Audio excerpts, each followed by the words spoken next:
What's going on, everybody? Thank you so much for coming back to another video, and in today's video we're going to be talking about Seed of Chucky. So I have decided to start off my October Halloween and horror movie reviews with a continuation to the Chucky franchise, the 5th film in the franchise. I took a small little few week break off of reviewing this franchise, and I wanted to get back into it now at the beginning of October. So Seed of Chucky is the 5th film in the Chucky franchise, like I just mentioned, and is arguably the most divisive film in the franchise. This is easily the Chucky film that has the most humor and most comedy in it, and that's going to work for some people and definitely not work for others. On an overall level, right out of the gate, what I will say is I enjoy this movie. I love how goofy and self-aware it is. Well, I just feel like this film really understands how silly and ridiculous the concept of Chucky and all of these films are. Each of the films, though they may have some continuity, the continuity is really all over the place. There's inconsistencies throughout it. There's no consistent answer for how Chucky can transfer from one doll to the other throughout the various films when he's been killed or destroyed.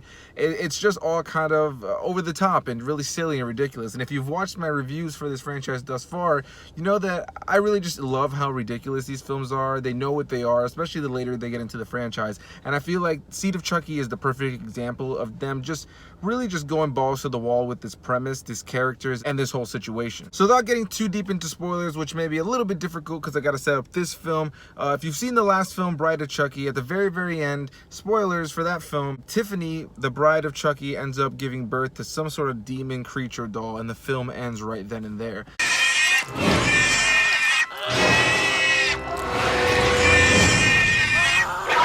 So this film picks up a few years later, and they don't really explain right out of the gate what happened. But you have Chucky and Tiffany, who have now not been in their bodies, they haven't been active is what I can say. For some reason, their soul is no longer inside of the doll. They are, but they're almost in a state of slumber, I guess you could say. And yeah, their dolls are being used for movies now. They've kind of become infamous, and now an actual movie studio has made the real dolls into animatronics, and they're using them in actual TV productions and movie productions. And yes, they've kind of become these horror icons within the real world, and so that tends to confuse some people sometimes, and it was confusing for me the first time I watched it because there's an element of it that feels meta, like it's supposed to be outside of the Chucky universe, as if the Chucky, films have been a thing and then these dolls turned into actual killers.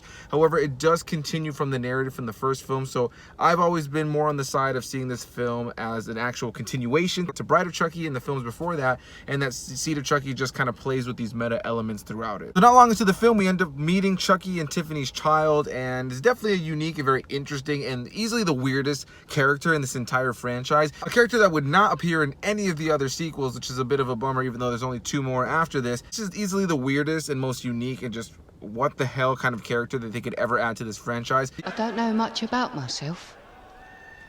I know I'm an orphan. I know I'm a freak. And of course, I know that I'm Japanese. They don't really know what they are, this character, their child. They don't know if they're a boy, they don't know if they're a girl. They're very sweet. They don't want to kill people. They want to be a nice doll. Once their kid ends up meeting Chucky and Tiffany, there's this whole funny scene where they take his pants down to figure out if he's a guy or a girl, and it's just, just like any other doll, just flat plastic. And there's this really funny scene where Tiffany's saying it's a girl and Chucky's saying it's a guy. See? What did I tell you? A beautiful little girl. What? Are you blind? That's my boy. And I think when you can watch up to that point and see the kind of humor that you're getting in this film, though it plays on a lot of horror elements, and it definitely, I would say, is a horror movie. You got people who get killed, and there's definitely a lot about it that is horror, even though it's B horror. But yeah, it's not scary. It's definitely a lot more funny and goofy and silly than anything else. I guess for me, this isn't my favorite Chucky film, but there's so many elements of this film that I really enjoy from a technical standpoint. It's easily one of the better shot Chucky films. It's got the most appealing visuals to me personally, and there's just something about the overall just look and feel of this film that I really enjoy. A lot of the dialogue and a lot of the human characters, I would say all of them pretty much, are completely pointless and really totally stupid. That tends to be the case with these films. And again, I think that this is going to be one of those situations where you're either into that and you're into that B horror like terribleness and really just letting the film be driven by Chucky and those weird characters, or you're just not going to be into that, you know what I mean? And I'm all about it, honestly. I love Brad Dourif as Chucky, and I really do enjoy Jennifer Tilly as Tiffany. And that's another funny element of this film. So in this film, after they've come to and they're now, you know, in their bodies again after, you know, they found out that what they've been used for, this movie ends up becoming just really a family film between Chucky, Tiffany, and their kid, who Tiffany wants to call Glenda, and Chucky wants to call Glenn, you know, because they're on the battle of is it a guy or girl.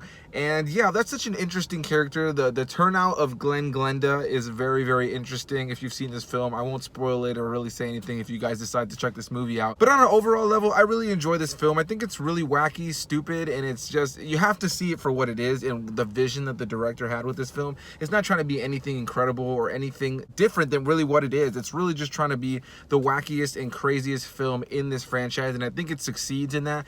I think if you're looking for something scary and a little bit more horror based like the first 3 Chucky films, yeah, it's definitely not here for you, you know what I mean? I really appreciate this because I love that it's a continuation of that franchise and them just recognizing how silly and ridiculous this whole premise is. Like I said, it's such a silly and crazy concept to even think about it, and then the character of Chucky just becomes more and more ridiculous with each film. So for them to double down on it in this film, for me, really, I've always had a great time with it. I just find it to be really funny in a silly and just like what the hell kind of way, and just like this is just so bad and so dumb as far as the writing goes. But as far as the Chucky and Tiffany moments, I really enjoy that. And a big element, you know, I won't get too much deeper into it, but a big element of these films is, you know, the fact that Chucky and Tiffany want to get out of their bodies and get put into human bodies.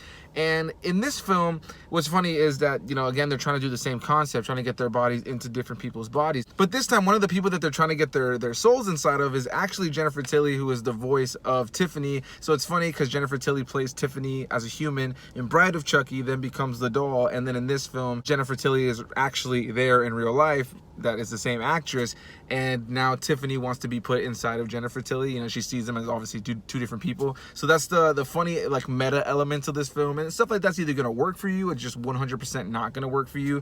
And yeah, I just like how ridiculous this film is, right? Like from a writing perspective, in an objective way, there's no way I could say this is a masterpiece or great. It's not scary. The writing this is B movie at its finest, in my opinion. You know what I mean? But the animatronics are so well done. The characters are so well realized in their ridiculousness. Brad Dourif, Jennifer Tilly, everybody does such a great job of bringing the characters that they're reprising back to life in such a fun and crazy way. And one of my favorite elements of this film, I guess is a little bit of a spoiler, but easily my favorite element of this film is Chucky's just always been so cool to me in the doll and with the scars on his face. And I think whenever I go back and rewatch the movies, I always forget that the version of Chucky visually that I enjoy the most is the one from Bride of Chucky and Seed of Chucky, with the, you know, the scars and the stitching and the staples. So I just love the way he looks in this film, so I'm easily a lot more just attracted to his character in this film. And this is the first Chucky film where he finally just says, I'm over this. I'm over this this agenda of trying to get my soul into another body. I just want to be Chucky because I'm fucking badass. And I just love that about this film. Everybody, shut up! I have had it. That's it. There is a limit to how much I can take. What's so great about being human anyway? You get sick. You get old. You can't get it up anymore. I'm not looking forward to that. I'm one of the most notorious slashers in history, and I don't want to give that up. I am Chucky, the killer dog, and I dig it. It's just super ridiculous, you know what I mean? And again, I totally recognize if you think this movie is complete and utter ass and you can't find enjoyment in it, there's no way I could judge you for that, because this movie is not great from a technical standpoint, as you know, as far as the writing and all that kind of stuff. But there is a lot really good about it, in my opinion, as far as crafting a film visually, though the story is a hot mess. So yeah, guys, that's gonna be my review for Seed of Chucky. What did you guys think of this movie? Do you like it? Do you not like it? What is your favorite film in the Chucky franchise? Yeah, I'm very curious about all of that, guys. Leave those comments down below. Hit that like button if you enjoyed this video. Subscribe for more videos. And as usual, I will see all of you in the next video. Bye-bye!